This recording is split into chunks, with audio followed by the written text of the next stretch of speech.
So in our last video, I introduced you to the concept of higher self. And in this video, I'm going to give you the ABCs of survival intelligence feedback versus higher self feedback. So survival intelligence feedback, just to review, is the intelligence that arrives from your autonomic nervous system. The survival intelligence is essentially our first contact or our first intelligence source that we acquaint ourselves with as children. And later on in our development, we become acquainted with higher self through play and through activities that allow us to co-create with life around us. In any narrative, there is a theme. And in our human narrative, our collective human tale, our theme is the theme of need. So everything that we say, do, think is motivated or inspired by either a desire to defend against an unmet need, okay, so to protect and defend against an unmet need, or to secure a need. Now, I like to break up our needs into two categories. We have our survival needs, which are our needs for food, shelter, human connection, and you want to star that one because it's really important. A lot of our behaviors and our thought processes are really motivated by this desire to maintain human connection. And we need human connection as little people in order to survive life. We need attuned caregivers. We need people to depend upon to get those survival needs met. And then we have our ecstasy needs, which are really the needs that are associated with co-creating with life. There are higher level needs. They're needs that not only allow us to survive life, but allow us to feel alive while we are living life. So the need for creativity, a need for expression, a need for collaboration, for empathy, for understanding, for self-actualization or growth. These would be our ecstasy needs. So in the next video, which is longer, I'm really going to deep dive into your higher self feedback so that you can come to befriend this feedback and feel that you can tap into it with a bit of predictability. In this video, I'm really just gonna give you sort of a brief overview of differentiating your survival intelligence from your higher self intelligence. And I do that by breaking it down into the ABCs of both. So the ABCs of survival intelligence, A stands for abrupt and alerting, B stands for baiting, C stands for commanding and critical. ABCs of higher self feedback, A stands for aligning, B stands for basic, and C stands for calm, curious, and compassionate. So let's start with the A's of survival intelligence, abrupt and alerting. Your survival intelligence feedback that arrives from your autonomic nervous system is abrupt, meaning this feedback feels knee-jerk, instinctual. It's alerting in the sense that usually our autonomic nervous system cues up our heart rate. So we have you could say an increased heart rate. You might also have a decreased heart rate when you're under this influence. It could change your respiration rate, but generally speaking, this feedback comes in as knee-jerk. These are our instincts to things. Our higher self-intelligence, those are insights. Those arrive as insights. And I'll sort of provide some clarity definitely in the next video, and I'll give you some brief clarity in this video with regards to the difference. But I want you to imagine for a second that you're in a room and there's someone on their phone in the room and they're in an argument with a loved one. And then you also have someone in the room who's reciting poetry. It is going to be really difficult for you to hear the poetry over the argument. Okay, and this is what happens when we're under survival intelligence. When this intelligence is really dominant in our inner world, it's really hard to hear higher self, because higher self does not compete. It is non-competing feedback, which I'll get into later. It's inclusive feedback, which means it's not governed by the laws of duality. Okay, so there is no competition when it comes to higher self feedback. It's not going to fight for your attention. It's going to wait until you create the space for it. All right, but anyway, so your survival intelligence, it is alerting and it is abrupt feedback. Survival intelligence feedback is also baiting. Now, what do I mean by baiting? Our higher self is always looking to help us to collaborate and to turn towards the present moment to get the whole of our needs met. Our higher self can resource both our survival needs and our ecstasy needs, whereas our survival intelligence can only resource our survival needs. So in this case, the basic feedback that we're getting, the baiting feedback that we're getting from survival intelligence really has to do with turning away and defending against the present moment. Survival intelligence job is to identify threats in the present moment. And so oftentimes what happens is this influences many of our different faces, what I talked about as a prism, the faces of the prism in the last video. So the different parts of your personality, right? When we receive a cue from our autonomic nervous system that there is a threat to a need, these different parts of us will generally either charge the moment to try to find a better feeling solution or retreat inward, okay, and avoid the situation entirely.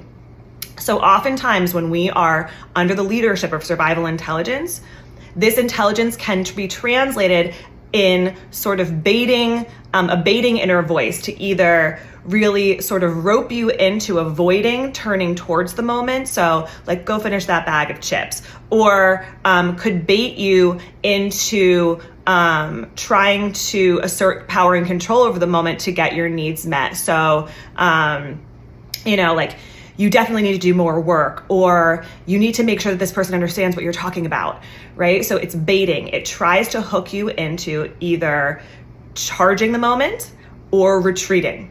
C, commanding and critical.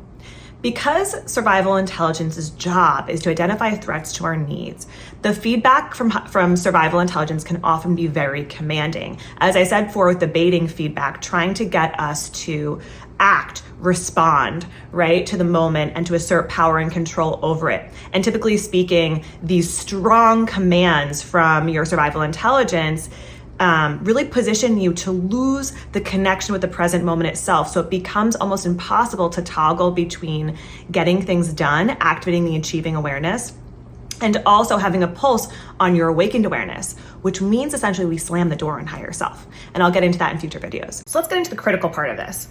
So the language structure that we were all socialized into was created to help us to survive life.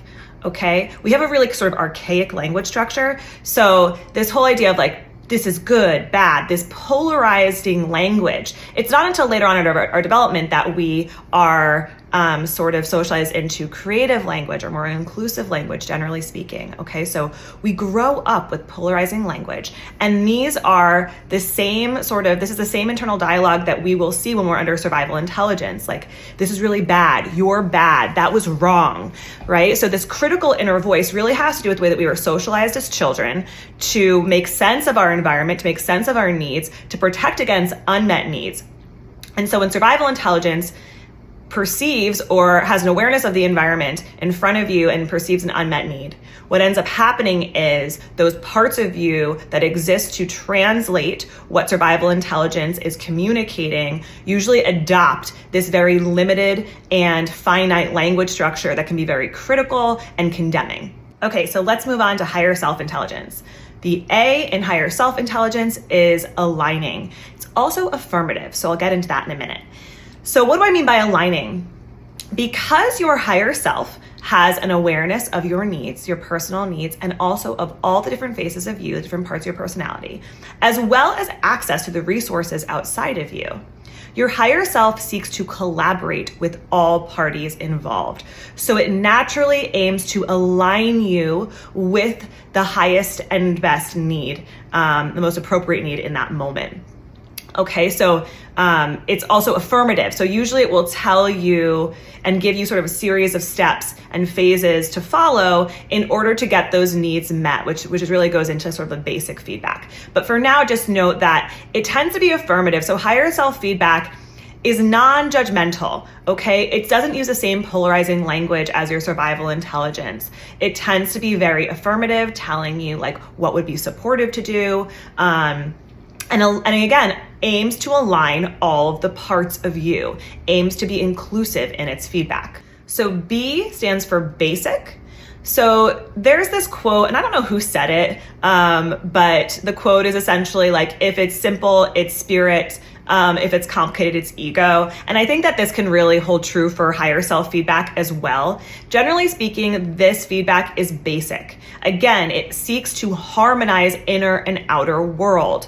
So it's not complicated because it's it does not work by the same laws of duality as your survival intelligence does. It doesn't pit us against the moment. It seeks to collaborate with the moment, which means that it positions us in a place for greater harmony with all of the parts of us. So again, the feedback tends to be basic. I talk about this in the next video. It's actually one of my favorite aspects of higher self-intelligence, is that it's evolving. And so this basic feedback generally arrives in steps so that we can sign on to it, so that all parts can sign on, which I'll get into in the next video because I think it's really useful to know this. But for now, just note that this feedback generally is very basic and simple. C stands for compassionate, curious, and calm. So unlike our alerting feedback from survival intelligence, our body tends to feel calm and relaxed when we receive higher self feedback. I will oftentimes compare it to sort of receiving a memory, right? There's something about this information that feels like it already belongs to us. You know, when you have this moment of nostalgia, right? Like this memory belongs to you. Higher self feedback sort of has the same, I want to say, resonance factor when it comes to landing in our minds. And again, this feedback tends to arrive through a calm inner voice, or a calm sort of internal sensing, you might say, as well. Higher self, again, is learning about the world, or is dialoguing with the world in the moment with you. So you are constantly creating a framework for higher self to expand its sort of reign and participate in life with you. So the feedback can sometimes be curious, like, oh, like I wonder what this person means by that, you know, in a gentle way, right? It prods us to, again, connect to the present moment and to remain open to the possibilities. So it can be curious, calm, and it is typically very compassionate. It can even be adoring. I know when I'm connecting with higher self through writing, I will get very adoring feedback, and sometimes it's even lyrical or poetic. Okay, so these are some of the options that you might have when it comes to receiving higher self feedback, and sort of the tone and the sense that you will get when you receive it. Okay, so these were the ABCs of your survival feedback versus your higher self feedback. Before I leave you and we get set up for the next video, which is really important, and it really deep dives into higher self feedback and really educating you on why it functions the way it does, and how it makes itself known to you, I want to make a point, and I would love for you to tuck this away, that this story, our human narrative story, with regards to survival intelligence and higher self, this is not a story of good versus evil. Your survival intelligence has helped you to survive life. It's helped you specifically to survive childhood. And even those defense mechanisms that we have developed, which I'll talk about in future videos, that really slam the door on higher self and make us dependent on survival intelligence feedback as adults, even these helped us to survive childhood. Okay, and they were adaptive at one point in time. It's just that as adults, they've outlived their helpfulness. And over time, they've eroded our confidence in higher self to resource us with the whole of our needs.